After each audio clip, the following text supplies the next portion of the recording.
আসসালামু আলাইকুম। এখন আমি আপনাদের সাথে যে ভিডিওটি শেয়ার করব এটি খুবই মজার একটি ভিডিও।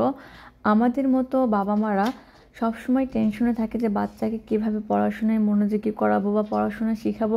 সব বাবা মাই চায় যে তার সন্তান একটু ভালো কিছু শিখুক। ভালো কিছু করলে বাবা মা এমনিতেই এটা নিয়ে প্রাউড ফিল করে। এজন্য সব বাবা মার আশা এটাই থাকে যে সন্তান একটু পড়াশোনা করুক, মনোযোগী হোক বা ভালো কিছু শিখুক। জোর করে কখনোই কাউকে কোনো কিছু শেখানো যায় না, বরং এতে হিতে বিপরীতে হয়।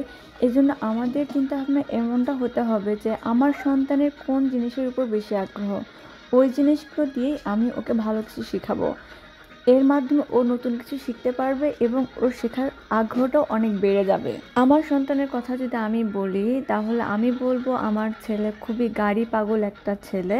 সব কিছুতে ও গাড়ি নিয়ে আসবে, হতে পারে সেটা খাওয়া, ঘুম, গোসল, সব জায়গাতে ও গাড়ি নিয়ে যাবে। প্রথমেই আমি আপনাদের সাথে একটি কথা শেয়ার করতে চাই, সেটি হচ্ছে যে আমার সন্তানকে আমি যখন আমার মতো করে কোনো কিছু শিখাইতে যাই, হতে পারে সেটা পড়াশোনা বা অন্য কোনো অ্যাক্টিভিটি, তখন সে ওই জায়গাতে মনোযোগ 5 থেকে 10 সর্বোচ্চ 15 মিনিট দেয়।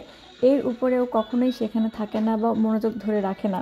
এজন্য আমি ওর সাথে এমন একটা রুটিন তৈরি করেছি যাতে প্রতিদিন ও আমাকে 15 মিনিট বা 10 মিনিট টাইম দেবে। ওই টাইমটাতে আমি আমার মতো করে ওর মজার জিনিসগুলো দিয়ে সেটা শিখাবো। একটা বাচ্চাকে লেখা শেখানোর আগে আমাদের অনেকগুলো ধাপ অতিক্রম করতে হয়। প্রথমেই কোনো বাচ্চা প্রপার লেখা শিখতে পারে না, এজন্য তাদেরকে লাইন, সার্কেল, বিভিন্ন শেপ শেখাইতে হয়।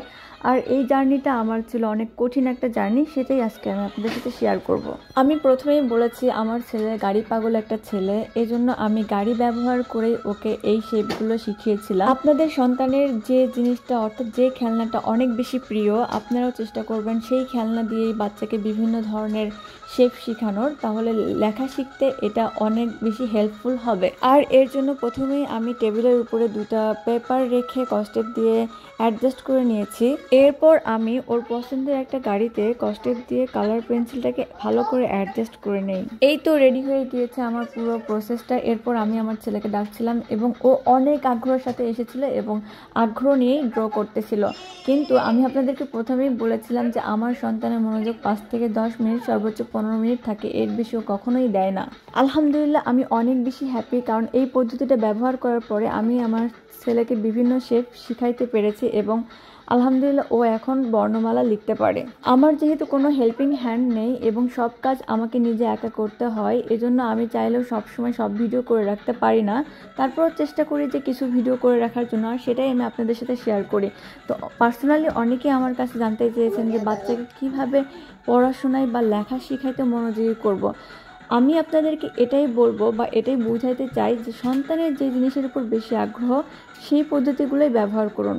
জোর করে, ফোর্স করে, মারধর করে আসলে কখনোই কোনো জিনিস শেখানো যায় না। আগ্রহের সাথে সব কিছু শিখাইলে এটার রেজাল্ট অনেক অনেক ভালো হয়, যেটা আপনি কল্পনাও করতে পারবেন না। কারণ আপনার সন্তানের যে জিনিসের উপর আগ্রহ বেশি, ওই জিনিসটাই ও বারবার চায়। এখন আমি আপনাদের সাথে শেয়ার করব বাচ্চাদেরকে লেখা শেখানোর আগে বিভিন্ন শেপ শেখানো কেন জরুরি। প্রথম যখন আপনি আপনার সন্তানের হাতে কোনো কলম, পেন্সিল বা লেখার কোনো উপকরণ দিবেন, তখন ওকে কোনো রুলস, রেগুলেশনস এগুলো কোনো কিছু বলতে যাবেন না বা শিখাইতে যাবেন না।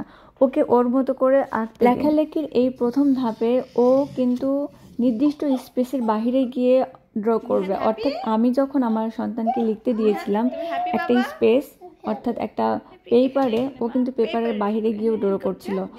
পরবর্তী সময়ে ও কিন্তু জাস্ট পেপারের ভিতরেই লেখা শিখবে।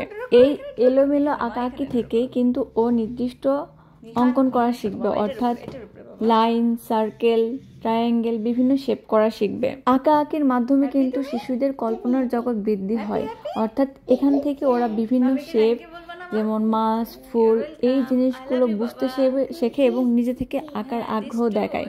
পরবর্তীতে কিন্তু ওরা ইজিলি বিভিন্ন বর্ণমালা বলেন, যা বলবেন তাই শিখে যাবে।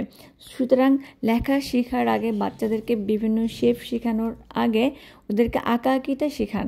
ওকে ওর মতো করে আঁকতে দিন। পরবর্তী ধাপে okay circle, line, dot to dot এই প্রসেসগুলোর মাধ্যমে লেখা শিখাইতে পারেন।